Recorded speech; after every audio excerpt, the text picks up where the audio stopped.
Hello friends, welcome back to my YouTube channel Swati fashion boutique. आज की इस video में मैं आप सभी के साथ डिज़ाइनर फ्रॉक कुर्ती की कटिंग और स्टिचिंग की वीडियो शेयर कर रही हूं। तो प्लीज़ इस वीडियो को पूरा देखिएगा। वीडियो अच्छी लगे तो वीडियो को लाइक करें, कमेंट करें, शेयर करें और मेरे चैनल को सब्सक्राइब करें।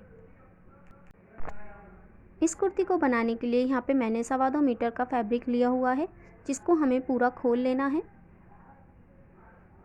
ये हमारे कपड़े की लेंथ है, तो इसे लेंथ वाइज पूरा खोल लें। और ये हमारे कपड़े की विड्थ है। तो इस कुर्ती को बनाने के लिए हमें इसको 2 पार्ट्स में कट करना होगा। तो सबसे पहले हम चोली पार्ट को कट करेंगे, जिसके लिए मैंने यहाँ पे कपड़े को फोल्ड कर लिया है।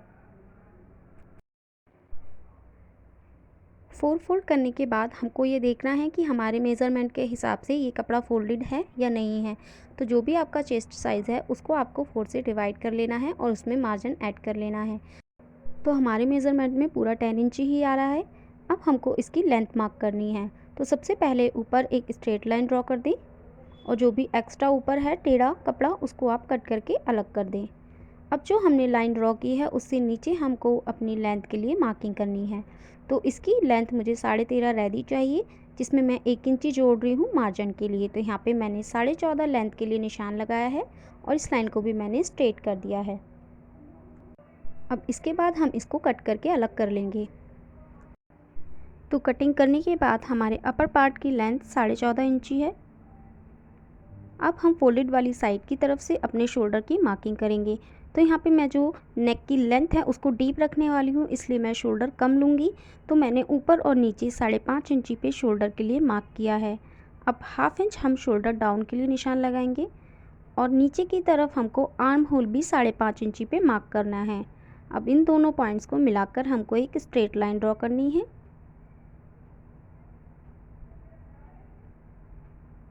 नेक की विड्थ के लिए मैं यहाँ 3 इंची पे मार्क कर रही हूँ और जो 1/2 इंची हमने शोल्डर डाउन के लिए निशान लगाया था उसे तिरछी लाइन से मिला देना है। अब नीचे की तरफ हमको चेस्ट का 4th पार्ट लगाना है और उससे आगे की तरफ हमको मार्जिन रखना है 1.5 इंची का। तो टोटल मैंने यहाँ पे 10 इंची पे निशान लगाया है। तो हमने जो आर्म होल के लिए नीचे स्ट्रेट लाइन ड्रॉ की है उसके सेंटर में हमें निशान लगाना है और इन दोनों पॉइंट्स को मिलाकर हमको यहाँ पे राउंड शेप लगानी है। तो ये हमारे बैक पार्ट के लिए शेप लगाई हमने आर्म होल की। फ्रंट आर्म होल के लिए हमें 1/2 इंच अंदर की तरफ निशान लगाना है और उसे ऊपर तिरछा मिला देना है और फिर उसी पॉइंट पे हमको 1/2 इंच अंदर की तरफ एक राउंड शेप और देनी है। ये हमारी फ्रंट आर्म होल के लिए होगी। नीचे की तरफ हम अपना वेस्ट राउंड का 4th पार्ट लगाएंगे। जितना भी आता है उसमें 1.5 इंची मार्जिन ऐड करना है। तो यहाँ पे टोटल मैंने 8.5 का निशान लगाया है और अब इन दोनों पॉइंट्स को भी हमें मिला देना है। अभी जो हमने एक तिरछी लाइन ड्रॉ की है, नीचे की तरफ से ऊपर को हमको 1.5 इंची पे एक निशान लगाना है और यहाँ पे इसे राउंड शेप दे देना है। अब हमने जो भी मार्किंग की है उसको हमको कटिंग कर लेना है। तो कटिंग करने के बाद हमको नीचे की तरफ सेंटर में एक कट लगा देना है। तो जो हमने आर्म होल की कटिंग करी थी वो बैक आर्म होल की कटिंग करी थी। हमको इन पीसेस को अलग कर लेना है। ये हमारा बैक पार्ट है। अब जो फ्रंट आर्म होल के लिए हमने शेप लगाई थी इसको भी हमको कटिंग कर लेना है। तो चोली वाले पार्ट की कटिंग के बाद अब हमको नीचे की तरफ स्कर्ट के लिए कटिंग करनी है, जिसके लिए मैंने बचे हुए फैब्रिक को फोल्ड करके रखा है। पहले इसे लंबाई में फ़ोल्ड किया है, उसके बाद मैंने इसको चौड़ाई में फ़ोल्ड किया है। अब हमको इसके लिए स्कर्ट की लेंथ के लिए मार्किंग करनी है। तो यहाँ पे टोटल रेडी लेंथ मुझे 42 इंची चाहिए, जिसमें से मैंने अपर लेंथ को कम कर दिया है तो 28.5 इंची आ जाएगा और 2 इंची यहाँ पे मैं मार्जिन ऐड कर रही हूँ। तो यहाँ पे टोटल मैंने देखी 30.5 इंची की लंबाई ली है और चौड़ाई जितनी भी है आपको पूरा ले लेना है। ऊपर जो ये पार्ट्स फोल्डेड हैं इनको कट करके अलग कर लेना है। कटिंग करने के बाद हमको इन दोनों पीसेस को अलग अलग कर लेना है। तो देखिए ये हमारे फ्रंट पार्ट के लिए है और जो दूसरा पीस था वो बैक पार्ट में जुड़ जाएगा। तो यहाँ पर हमको पहले साइड में 1.5 इंची छोड़ देना है कपड़े को और उसके बाद हमको पूरे फैब्रिक में छोटी छोटी ऐसे प्लेट्स लगा लेनी है। तो पूरे में हम ऐसे छोटी छोटी प्लेट्स लगाएंगे और दूसरी साइड पर भी हमको 1.5 इंची गैप रखना है और बाकी पूरे में हमको प्लीट्स लगा देनी है। तो आप देख सकते हैं यहाँ पे मैंने पूरे में प्लीट्स लगा के इसको तैयार कर लिया है। इसी तरीके से मैंने बैक पार्ट पे भी पूरे पे प्लीट्स लगा के तैयार कर लिया है इसको।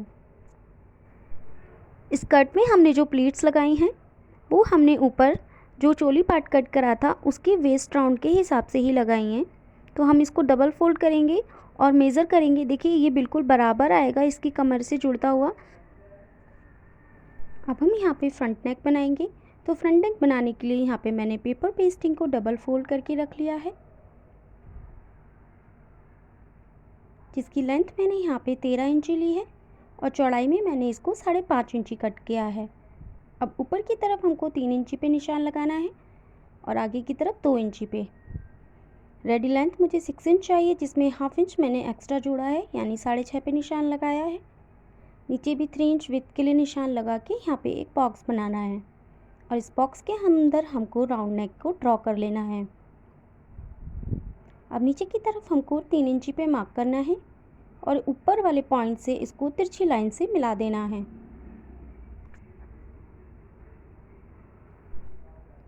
अब हमको इसकी कटिंग कर लेनी है।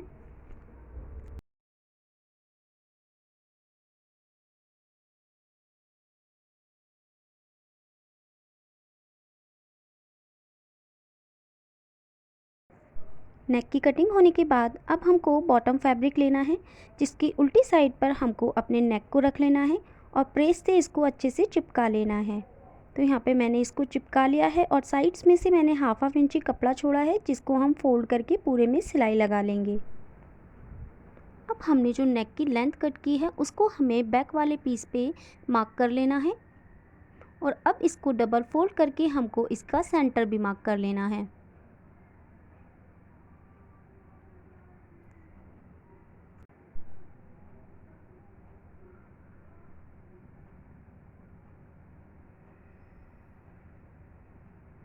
तो ये जो पट्टी है, ये पट्टी मेरे को सूट के साथ ही मिली थी, तो हम इसको यहाँ पे सेंटर में लगाएंगे। तो नीचे से इसको हम फोल्ड कर लेंगे और ऊपर देखिए जो अभी हमने निशान लगाया है उससे ऊपर 1 इंची तक हम इस पट्टी को लेंगे और बाकी पट्टी को हम कट कर देंगे। अब इस पट्टी को हमको सेंटर में पूरे में सिलाई लगा के जोड़ लेना है।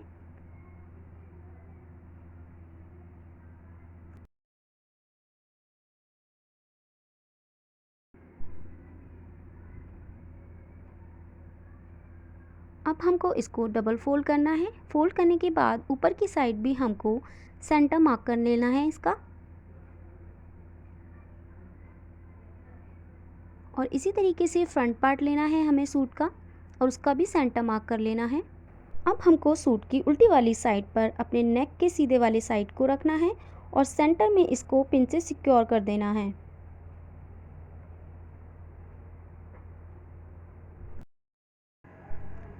अब हमने जो राउंड नेक कट किया था उसके किनारे किनारे पे पूरे में हमको सिलाई लगानी है।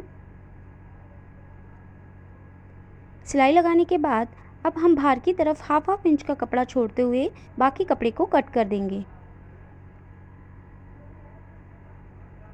और यहाँ पर हम छोटे छोटे कट लगा लेंगे।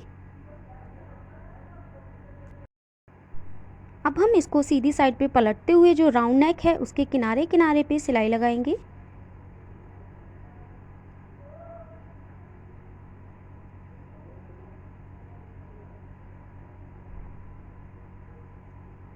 और साथ ही में साइड से भी हम सिलाई लगा के इसको तैयार कर लेंगे।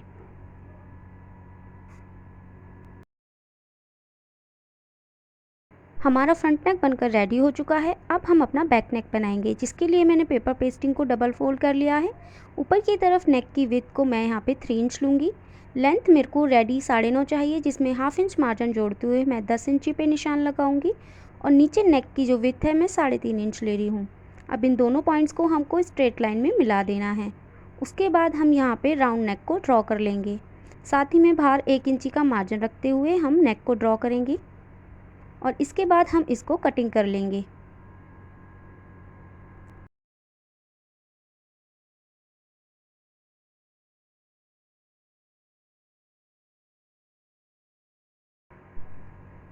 नेक की कटिंग होने के बाद हम इसको फ्रंट नेक की तरह तैयार कर लेंगे और फिर सेंटर में से ऐसे फोल्ड कर लेंगे। फोल्ड करने के बाद हम इसकी सेंटर मार्किंग कर लेंगे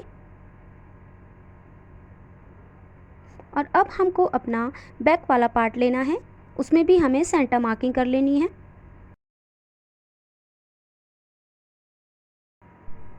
दोनों पीसेस की सीधी साइड्स को हमको मिलाते हुए रखना है और जो राउंड नेक है उस पे पूरे पे सिलाई लगानी है।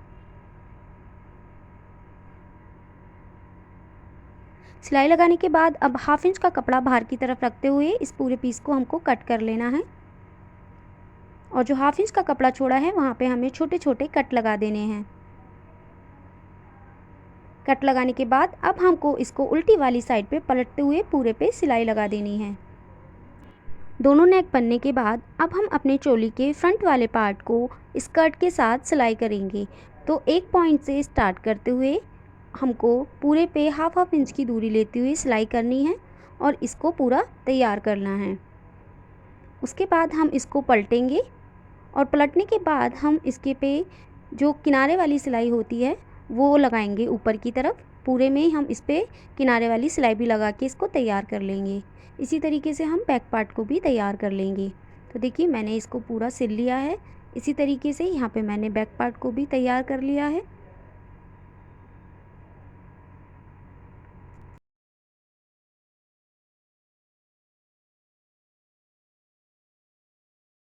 अब हम शोल्डर जॉइंट करेंगे। तो शोल्डर जॉइंट करने के लिए जो बैक नेक है उसको हमें थोड़ा सा ऊपर से खोल लेना है।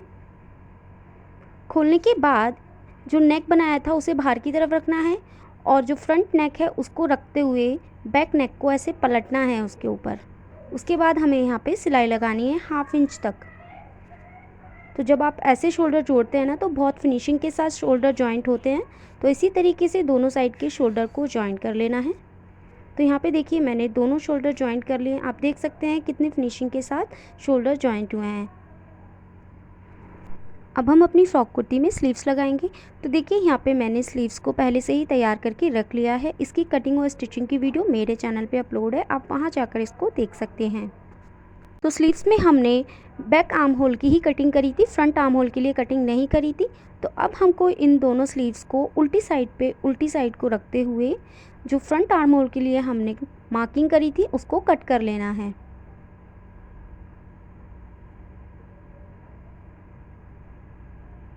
तो जो आगे की साइड पे आप कटिंग देख रहे हैं वो हमारे फ्रंट वाले पीसेस पे जुड़ेगी।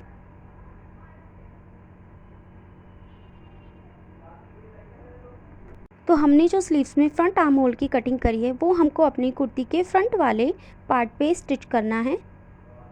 इसी तरीके से दोनों साइड्स पे हमको इसे सिलाई लगाकर अपनी दोनों स्लीव्स को जोड़ लेना है। अब कुर्ती को हमने उल्टी साइड से फोल्ड कर लिया है और अपनी फिटिंग का निशान लगाते हुए हम इसको पूरे को सिलाई लगा के तैयार कर लेंगे। तो देखिए जो भी मार्जिन है उसको छोड़ते हुए हमें सिलाई लगानी है। नीचे की तरफ देखिए 1 इंची का मार्जिन छोड़ते हुए इस स्कर्ट पे हमको सिलाई लगानी है। इसी तरीके से स्लीव्स में भी आप अपना स्लीव्स राउंड ले लें और उसको मार्क करके यहाँ पे सिलाई लगाएं।